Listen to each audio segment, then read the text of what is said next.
बिस्मिल्लाहिर्रहमानिर्रहीम। अस्सलाम वालेकुम students, welcome back to my channel educational tips.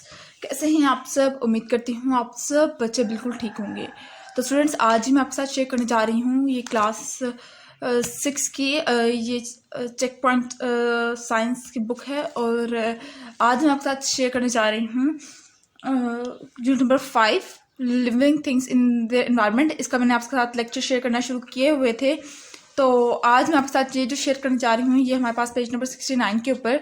Last time हमने ये वाले पेजेस पढ़े थे जिसके अंदर हमने कुछ कंज्यूमर्स ऑमनिवोर्स के बारे में पढ़ा था और उनकी मतलब किस तरह से उनकी क्लासिफिकेशंस हुई हुई हैं वो सब कुछ हम लोगों ने डिस्कस किया था।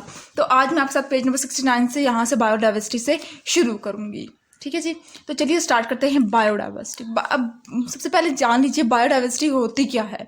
Biodiversity is the term used to describe the number and variety of species in an ecosystem. यानी कि किसी इकोसिस्टम क्या है, यानी कि हमारा जो एक पूरा माहौल है, पूरा इन्वायरमेंट है, या वहाँ पर जितने जोन से टाइप ऑफ स्पीशीज रहते हैं, यानी कि जितने तरह के जानदार रहते हैं उनके number of species are known as the ecosystem. And the biodiversity basically is referred to as the to describe that number of species. When we are going to describe that number of living organisms that are existing in the ecosystem, that is termed as the biodiversity. Okay, most ecosystem have a high biodiversity, यानी कि majority of the ecosystem यानी कि majority of the environment के अंदर देख ली जाए, majority of the area के अंदर देखा जाए तो वहाँ पर लार्ज नंबर ऑफ बायोडाइवर्सिटी यानी large number of different species are living there. ठीक है, which means they have large number of different species showing a great variety of features। यानी कि जहाँ पर इकोसिस्टम हमारा जहाँ पर अच्छा होगा, जहाँ पे हमारी बायोडाइवर्सिटी हायर होगी, इट मीन्स डेफिनेटली वहाँ पे मुख्तलिफ तरह के स्पीशीज रह रहे होंगे, उनकी मुख्तलिफ तरह की आगे टाइप्स रह रही होंगी और हर टाइप अपने अंदर अलग-अलग एक खसूसियत लिए हुए होगी। ठीक है, यानी कि they all have different characteristics to each other. ठीक है, if the balance between some species in the ecosystem or between the abiotic factor and the community is destroyed, the biodiversity may fall as some plants and animals die out। अगर कोई एक भी, जिस तरह से मैंने आपके साथ पिछले लेक्चर्स में भी शेयर किया कि कोई एक भी स्पीशी डिस्टिंक्ट में चली जाए यानी कि एक्सटिंक्ट में चली जाए, या मतलब कि वो आपके पास हमारे पास उसकी कमी होना शुरू हो जाए। फॉर एग्जांपल, अब आप इसकी एग्जांपल इस तरह से ले लीजिए जिस तरह से अगर हमारे पास मंकीज़ की कमी होना शुरू हो जाएगी, हमारे पास मंकीज़ लेस अमाउंट में होंगे, उनकी पॉपुलेशन इतनी नहीं होगी, तो रिजल्ट क्या होगा कि उससे बाकी चीज़ों पे काफ़ी इफेक्ट पड़ेगा। ठीक है, बाकी चीज़ें भी एक्सटेंट में बहुत सी चीज़ें एक्सटेंट में जाना शुरू हो जाएंगी, बहुत सी चीज़ें की डेथ होना शुरू हो जाएगी, बहुत स्पीशीज़ की इस तरह से कुछ करके वो पूरा का पूरा हमारा डाइवर्सिटी डिस्टर्ब होगी। ठीक है जी, इन्वेस्टिगेटिंग अ हैबिटेट। अब इन्वेस्टिगेटिंग यानी कि हैबिटेट के बारे में जानना।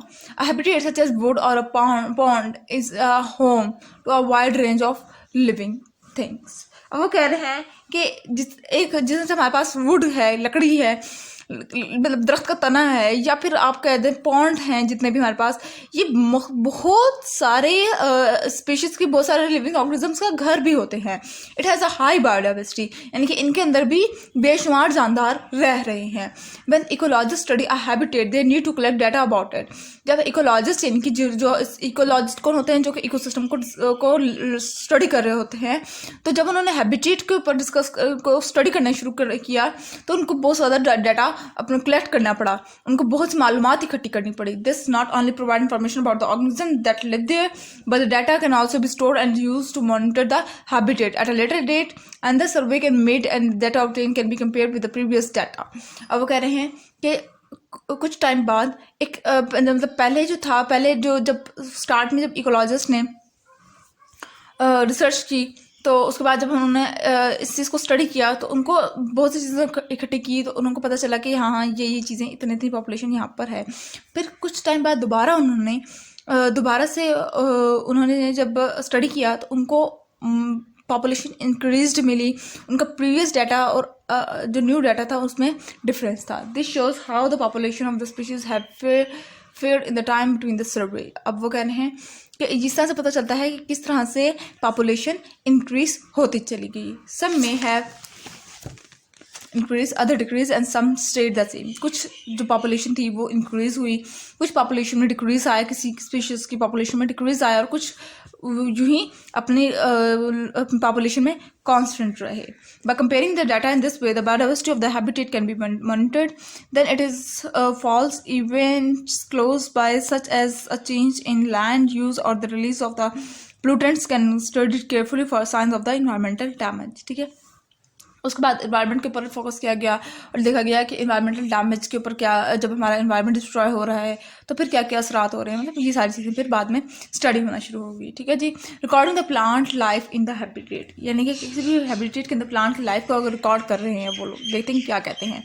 When habitat is chosen for study, जब भी कोई भी हैबिटेट, कोई भी जगह चूज़ की जाती है कि इस जगह को हम लोगों ने स्टडी करना है, इधर के बारे में जानना है, तो क्या होता है, it must be examine closely to collect the data. उसको बहुत गौर से देखा जाता है, उस जगह को, उस एरिया को, ताकि जब वहाँ से फिर जाकर डाटा कलेक्ट किया जा सके। Sometimes camera can be use to gather photographic evidence for later study, और बहुत मतलब ऐसा भी होता है कि आप कैमरा यूज़ करते हैं, आप उसकी इधर की पिक्चर्स लेते हैं ताकि आप लोगों को बाद में स्टडी इधर की जा सके। Often a map is use to in which the habitat boundaries and major features such as road और क्लिफ आर रिकॉर्डेड, और अक्सर तो मैप्स भी यूज़ किए जाते हैं ताकि आप लोग उधर के रोड्स और क्लिफ्स को जान सकें, उधर के चीज़ों को रिकॉर्ड कर सकें। The main kind of plant growing in the habitat are identified and the way they are described in the habitat is recorded on the map। ठीक है जी। उसके बाद फिर उधर के जो मेजर प्लांट्स हैं, जो कि उधर ही ये पैदावार होंगे, प्लांट्स जो पौधे उधर ही ग्रो करते होंगे, उनके बारे में उनको आइडेंटिफाई किया जाएगा, उनको पहचाना जाएगा और उनके बारे में स्टडी किया जाता है। A more detail study of the way the plant are distributed can be made by using a quadrat or by making a transect. ठीक है जी। किसके थ्रू डिटेल स्टडी प्लांट की होती है, क्वाड्रेट की या फिर ट्रांजिट के ज़रिए आप वो लोग, मतलब इकोलॉजिस्ट होते हैं, वो फिर प्लांट की डिटेल स्टडी कर देते हैं यूजिंग अ क्वाड्रेट। अब क्वाड्रेट क्या है? क्वाड्रेट की यानी कि मैं आपको कहा ना कि दो तरह से, अब एक है क्वाड्रेट और एक है ट्रांजिट। अब क्वाड्रेट क्या है? A quadrat is a square frame. अब क्वाड्रेट क्या है? ये इस तरह से एक स्क्वायर फ्रेम होता है। It is placed over an area of ground and the plant inside the frame are recorded। अभी ये ग्राउंड के ऊपर रखा जाता है और इसके अंदर जो प्लांट आ रहे होते हैं उनको रिकॉर्ड किया जाता है, उनकी मूवमेंट को, उनकी चीज़ों को रिकॉर्ड किया जाता है। When using a quadrant, the area of a ground should not be chosen carefully। जब हम लोग quadrant को यूज़ कर रहे होते हैं तो उसके लिए हम लोगों को ये नहीं कि ग्राउंड की जो, मतलब ज़मीन के एरिया को हम लोग बहुत केयरफुली लुक करें। A carefully selected area might not given a fair record of the plant life of the habitat. अब अगर प्रॉपर चूज करेंगे तो वो मतलब उतना अच्छा रिकॉर्ड नहीं देता, but may support an idea that the ecologist have worked out before hand. ठीक है, लेकिन ये आइडिया ज़्यादा अच्छा से कह सकते हैं कि अगर आप हम लोग रैंडमली यूज़ कर रहे होंगे। ठीक है जी। To make the test fair the quadrat is thrown over the shoulder so that it will land at random. ठीक है, यानी कि हम लोग अपने शोल्डर से डायरेक्ट उस क्वाड्रेट को फेंकेंगे, वो जहाँ पे गिरेगा वहाँ से हम लोग आगे रिकॉर्डिंग शुरू कर देंगे। ठीक है, the plants inside it are then recorded। This method is repeated a number of times and result and the random sample are used to build up a record of how the plant are distributed। ठीक है जी। उसके बाद आप जब मतलब कि random आप कहते हैं रैंडम ये चीज़ें होती हैं कि रैंडमली आपको बता दिया जाता है कि हाँ ये चीज़ें इस तरह से करके यहाँ पर मौजूद थी। ठीक है जी। An estimate of how many of each kind of a plant there are in the area can be made, यानी कि आप फिर उसके बाद वो जो उस कोऑर्डिनेट के थ्रू आप लोग बता सकते हैं कि इस एरिया के अंदर कितने तरह के प्लांट ग्रो कर रहे हैं। ठीक है, उसके बाद फिर जो सेकंड मेथड है वो हमारे पास है जी making a transect. In this, if there is a feature such as a bank or footpath or a hedge in the habitat, the way it affects plant life is investigated by using a line transit। अब वो कह रहे हैं कि अगर तो किसी जगह पर बैंक है, रिवर बैंक, फुटपाथ है कोई, या हैज है, तो उसके लिए हम लोग क्या यूज़ करते हैं? हम लोग ये लाइन ट्रांजिट यूज़ करते हैं, ये लाइन ट्रांजिट। ठीक है जी। The position of the transit is chosen carefully so that it cut across the feature beans. ठीक है जी।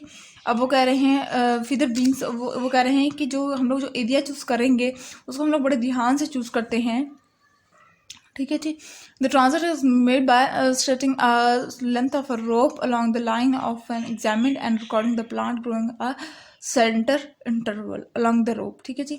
अब वो कह रहे हैं कि हम लोग ये लाइन जो होती है, ये जो रोप की जो लाइन होती है, ये फिर हम लोगों को बताती है इधर कौन से प्लांट्स रह रहे हैं। One plant are being recorded along the transit abiotic factor such as the temperature and depthness of soil may also be recorded. अब जब हम लोग ट्रांजिट यूज़ कर रहे होंगे तो हम लोगों को साथ साथ टेम्परेचर का भी पता चल रह जाएगा और सॉइल की, यानी कि सॉइल कितनी गहराई है ज़मीन की, उसका भी हम लोगों को साथ साथ पता चल जाएगा।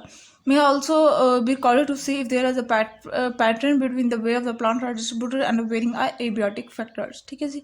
मतलब इससे हम लोगों को टेम्परेचर और ज़मीन की गहराई, वो बेसिकली ये बात कहना चाह रहे हैं कि इसके हम लोगों को ट्रांजिट के थ्रू हम लोगों को ना सिर्फ प्लांट्स के बारे में पता चलता है बल्कि हम लोगों को टेम्परेचर और सॉइल की गहराई के बारे में भी पता चलता है। तो ये था आज का लेक्चर। आई होप आपको आज का लेक्चर समझ आ गया होगा। अगर आज का लेक्चर में समझ आ गया है तो मेरे चैनल को सब्सक्राइब कर दीजिएगा, वीडियोस को लाइक कर दीजिएगा और साथ साथ बेल आइकन को प्रेस करना मत भूलिएगा, इससे मेरी आने वाली हर लेटेस्ट अपडेट सबसे पहले आज तक आप तक पहुँचेगी।